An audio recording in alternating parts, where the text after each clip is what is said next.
I, Treguard, issue the challenge. Beyond that portal lies the dungeon of deceit, which I alone have mastered. But those of you who cross the boundaries of time must master it also. The first is now without, so enter, stranger. Who challenges my dungeon? My name's Roger. So today, I want to kind of do a follow-up to my previous video, which was about Star Wars. And in that video, I did a lot of nostalgic looking back at my childhood and what Star Wars meant to me when I was a little kid growing up in the 70s and 80s. And it was while I was making that video, I got thinking about this TV series that I want to talk about. And it's a TV series called Knightmare, that's spelled with a K. And before I get into that, I just want to give a bit of background as to what it is that drew me to this TV series and why even now, all these years later, I still find it utterly interesting and fascinating. So bear with me, because inevitably I'm going to get a bit nostalgic again, but in the mid-80s, I was very much what you would call a geeky teenager. And one of the things that I always wanted to do when I was that age was to play Dungeons and Dragons. And it's one of the things in life that I never really got to do. I didn't really have that many friends that liked D&D at that time. And they had a Dungeons and Dragons club when I was at school. But the club was in a different house to the house that I was in at secondary school. So I wasn't really allowed to go in there at lunchtimes to play any of the D&D games.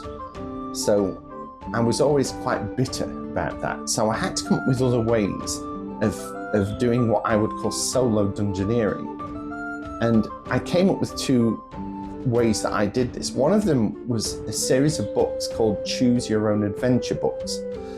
And these were a style of books where you were the protagonist. And as you read the book, it would be written in sort of first perspective. And throughout various points in the story, you would be given choices. And depending on which choice you chose, it would take you to a different part of the book, so you could see how that choice played out. So for instance, you'd be reading it and there might be a part of the story that would say you turn a corner and you come across a monster standing in the middle of the corridor. So one option would be fight the monster, so go to page 124, or the other option would be turn around and run back down the corridor. So go to page 63, and then you would go to the relevant part of the book and see how it played out. And they were just utterly great, fascinating reads. And the beauty of them was there would be so many of these choices throughout the book that it had a lot of replayability, for want of a better word. You could keep reading through them and just choose different junctions throughout the story. And I had quite a lot of these books, but over the years I kind of given them away and lost them, sold them, things like that. And I've only got one left, which was the very first one I ever bought, which is also one of the more famous books, and it's called The Warlock of Fight Up Mountain. And I quickly read through it again before I recorded this video, just to get me in that vibe. And it just made me realize how much fun they are. And you can still buy these books. There's a series of books that they call fighting fantasy novels. And I've noticed on Amazon that they've been re-released in little box sets that you can buy. So I'm seriously thinking of buying some more of these, because I just so much enjoyed reading this book that I've had all these years. So that was one method that I would use to do solo dungeoneering, and the other method was to play board games. And there's two board games in particular that I always gravitated towards when I was a teenager. One of them was called Talisman, which was a fantasy adventure game where you would have a character that you would move around the board and you could interact with various places and characters that you would meet in the game, and you could level up your character and you could acquire items that you could use, and you could acquire magical spells and things like that. And it was just a great board game. And occasionally I still play it. I have a friend that comes around and we will get Talisman all laid out and have a good game of it that lasts about 3 hours. And even now, in our 50s, we still find them utterly enjoyable. And the other board game that I really like is called Dungeon Quest. And Dungeon Quest is a true kind of dungeon crawler, but the beauty of this one is the dungeon is built as you play the game. So there are a big series of what they call room tiles that you can draw randomly and place down onto the board. So every time you play the game, the dungeon is different. And it's a very hard game. More often than not, you die. But it's so much fun, and it comes with a very good solo mode. So it's a game that I can just play on my own if I wanted to. So yeah, they were the ways I had of scratching the D&D itch, as I say. And it was at some point in 1987 that I saw for the first time this TV series that was broadcast on children's ITV. And it ran for 8 series, and it ran from 1987 to 1994. And it was called Knightmare, and it was such an new concept when it was first broadcast. And the producer of the show was a chap called Tim Child, and he apparently took inspiration from some of the computer games at the time, namely Attic Attack for the ZX Spectrum and another game for the Spectrum called Dragon Talk. And he looked at these 2 games and he thought, wouldn't it be fun if we could come up with a series where we could get a group of children and put them into one of these games, so they could effectively, it would be like an interactive video game, for want of a better phrase. And that's kind of what they came up with. And it used a technology called chroma key. And chroma key was a method of replacing a particular color, which was usually blue, with a graphic or a piece of art. So it was used a lot in TV weather reports. So Knightmare used this technology, but it used it in a much more interesting way. So what they did is they built a big blue room that they called the Blue Void, that was effectively just a square studio, a big room. And what they could do, they could chroma key out the blue and turn this room into various dungeon rooms. Yes, they were all the same size, they all had kind of 3 walls, but because the artwork would be so different between room to room, it really gave the impression that they were going through different rooms in this dungeon. And the way the series worked was that there would be a team of 4 children that would be dungeoneers. One of them would be designated as the person that would have to wear what they called the helmet of justice. Justice, of course, is blind. And when you don this helmet, you also become blind. Although you'll find there's just enough vision to examine and collect objects from directly beneath. The others remain here, where with magic they can be your eyes. Their voices will reach you through the helmet. Which was a large helmet that they put on their head. And it would block their vision so they couldn't see anything. And they would be the one that would go into the Blue Void. So that's probably why they came up with this helmet of justice, so that the person standing in this blue room can't see that they're just in a big empty blue room. But to people watching on the television, they're in a dungeon and they can see the room that they're standing in. And then the other 3 members of the team would have to guide the dungeoneer wearing the helmet. So they would have to tell them where to walk and which way to face. Okay, Scott, get ready to jump a long way. Right? When we say Pretend it's the long jump at school. Yeah. Life force warning emergency. Right, come on, Scott, jump! Right. Well done! Stop! That is nasty. And the rooms would be populated with bits of furniture that would have clues on them that they could collect. They could only carry 2 at a time. So in order to determine which items they needed to pick up, they needed to get tips and hints, which they would find from various characters they would meet in the dungeon. So there would be professional actors that would be dressed up as various characters. And usually they would give them 3 riddles that they had to answer. And the more riddles that the team got right, the more clues they would get that would help them on their quest. And it's kind of funny that as you start watching them, you learn that if they only get one of the 3 riddles right, then inevitably this team eventually will fail, because they will get to a certain dungeon room and they will be missing either the item or the clue that they would need to progress. The password! At once! Or you perish! Neil, say stalactite. Stalactite. Nah! That's not the password for this level! Come on! Life force fading, team. No time for tactics. You must use what weapons you have immediately. The password!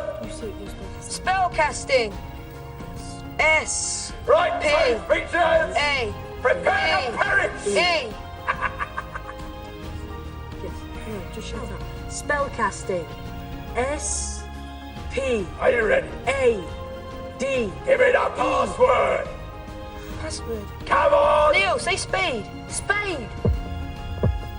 Then perish! Toad creatures!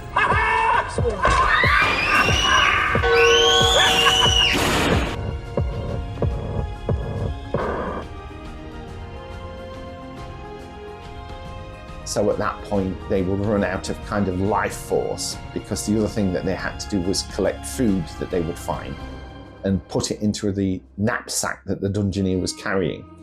And if they ran out of food and energy, then the character would die in the game, and that would be the end of their quest. I have no time for those who bumble, so boulders crack and that ledge crumble! Nice of you to drop in.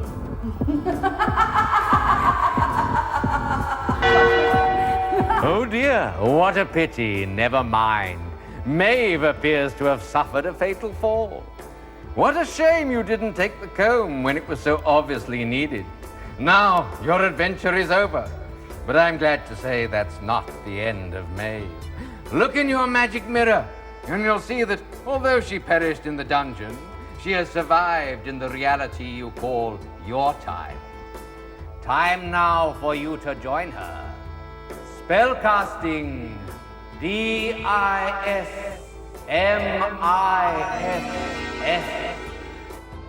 And all of this was overseen by a character called Treguard, who was kind of the dungeon master. And he was played by an actor called Hugo Myatt. And he is undoubtedly the sort of kingpin of the entire 8 series of Knightmare. He is such a great actor. And the way he plays Treguard is like a really good mix of sort of menace and danger, but also he is there to help them if they get really stuck. Listen, team, with 1 solution you may proceed. With 2, you gain some knowledge which may be of help. Solve all 3, and this humorless creature will provide you with something of real value. A triple failure will be at the very least unpleasant. And more often than not, he does give them a gentle nudge in terms of advice if they get stuck in a particular room.